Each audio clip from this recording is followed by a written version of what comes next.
আমাদের অধিদপ্তরের সচিব মহোদয় আছেন, তারপরেও কিন্তু উনি এখানে এসেছেন। আমি আমাদের আজকের প্রধান অতিথি জনাব জেবুল নেহার ম্যাডামকে ধন্যবাদ জানাই।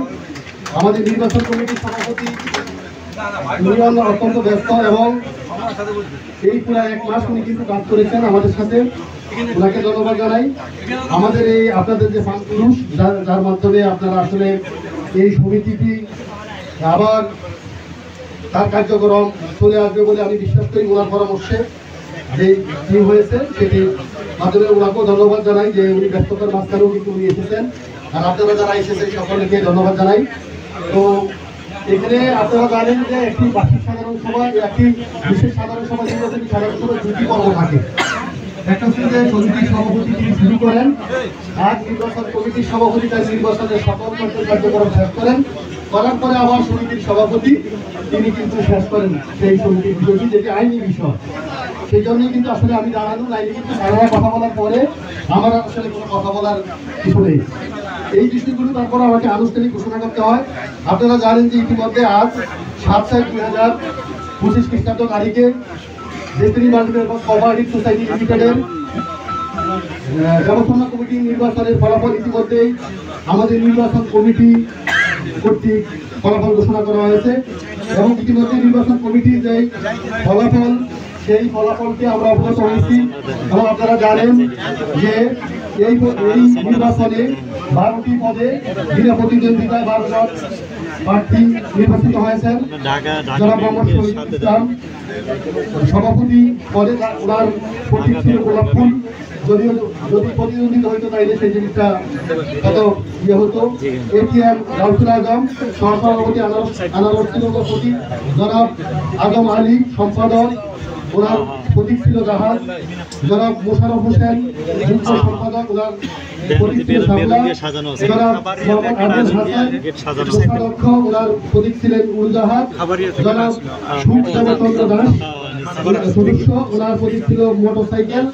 জনাব হেলালুদ্দিন সদস্য, যার প্রতীক ছিল বাইসাইকেল। জনাব কবির হোসেন সদস্য, যার প্রতীক ছিল উট। জনাব মোহাম্মদ শাহজালাল আনসারি প্রতীক ছিল ঘোড়া সদস্য পদে। জনাব মোহাম্মদ আমিনা খাতুন সদস্য, প্রজাপতি ছিল ওনার প্রতীক। এবং জনাব খুরশিদা বানু ময়ূর প্রতীকে তিনি সদস্য পদে নির্বাচিত হয়েছেন।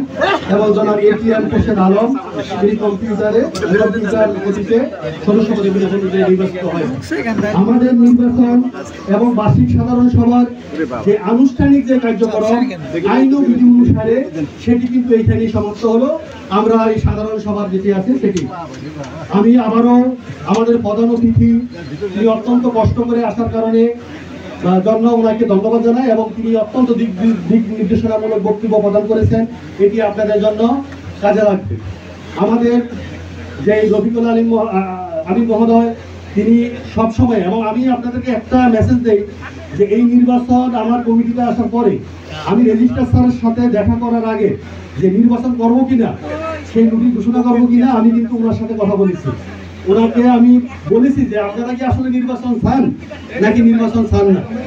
ওনারা সহ ওনাদের যে কিছু সদস্য আছেন ওনারা বললেন যে এতদিন যে পরিস্থিতিটা আলাদা ছিল, 5 আগস্টের পরে পরিস্থিতি হয়েছে এবং ওনাদের ওই মামলা সংক্রান্ত বিষয়গুলো জটিলতা কমে যাওয়ার কারণে উনি বললেন যে আপনি যদি ইয়ে করেন কিনা বলে সহায়তা করেন তাই কিন্তু নির্বাচন হলে আমার জন্য ভালো হয়।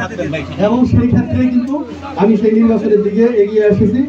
আমাদের নির্বাচন কমিটির যে সদস্য আছেন 3 জন, তারা এই একটা মাস শিডিউল অনুসারে কমিটি গঠনের পক্ষে অত্যন্ত কষ্ট সহকারে এই কাজগুলো করেছেন। এই জন্য আমি তাদেরকে অত্যন্ত আন্তরিকতার সাথে ধন্যবাদ জানাই। আমার এই কমিটির যে 5 জন সদস্য আছেন, আমি সহ আরো 4 জন, আমি সহ 5 জন, আরো 4 জন আছেন, তারাও কিন্তু আমাকে সার্বিকভাবে সহযোগিতা করেছেন। এবং আপনারা জানেন যে মাল্টিপারপাস কোঅপারেটিভ সোসাইটির সম্পদ সহ অন্যান্য তথ্যগুলো আমাদের যে আদম সাহেব আছেন তিনি সেক্রেটারি হিসাবে এখন নির্বাচিত হয়ে এসেছেন। তিনি কিন্তু আমাকে এবং ইলিয়াস সাহেব তো কমিটিতে থাকছেন, মোশারফ সাহেব ওনারা কমিটিতে ছিলেন আমাদের সহায়তা করার জন্য। ওনারা কিন্তু অত্যন্ত দক্ষতার সাথে অত্যন্ত সহযোগিতামূলক ভাবে আমাদেরকে কিন্তু এই কাজগুলো আজকে এগিয়ে নিয়ে আসতে পারছেন, মানে সহযোগিতা করেছেন। আমরা আগামীকাল অপরাহ্নে আমরা আমাদের যেই কমিটি নির্বাচিত কমিটির কাছে কি বলা হচ্ছে যে দায়িত্ব হস্তান্তর করব এবং আমরা আমাদের নিজে আজকে সকল কর্মকাণ্ডের যে লিখিত রেজুলেশন সেটা সহ সকল দায়িত্ব আমরা তাদের কাছে বুঝিয়ে দিব এবং নির্বাচন কমিটিও একটা নির্দিষ্ট সময় পরে ওনাদের নির্বাচন সংক্রান্ত কাগজপত্র নির্বাচিত ব্যবস্থাপনা কমিটির কাছে বুঝিয়ে দিবে। তো সকলে উপস্থিত থাকার জন্য সম্মানিত সদস্য সহ সকলকে আবারও ধন্যবাদ জানিয়ে আপনাদের প্রতি কৃতজ্ঞতা প্রকাশ করে এই আমার উপর অর্পিত নিবেদন মহোদয় কর্তৃক অর্পিত যে সরকারি দায়িত্ব সেটি আমি আপনাদের সহযোগিতা শেষ করতে পারছি বলে আমি মহান রব্বুল আলামিনের কাছে কৃতজ্ঞতা প্রকাশ করি এবং আপনাদের সকলের কাছে কৃতজ্ঞতা প্রকাশ করে আনুষ্ঠানিকভাবে আমি এই সাধারণ সভার সমাপ্তি ঘোষণা করছি। আল্লাহ হাফেজ।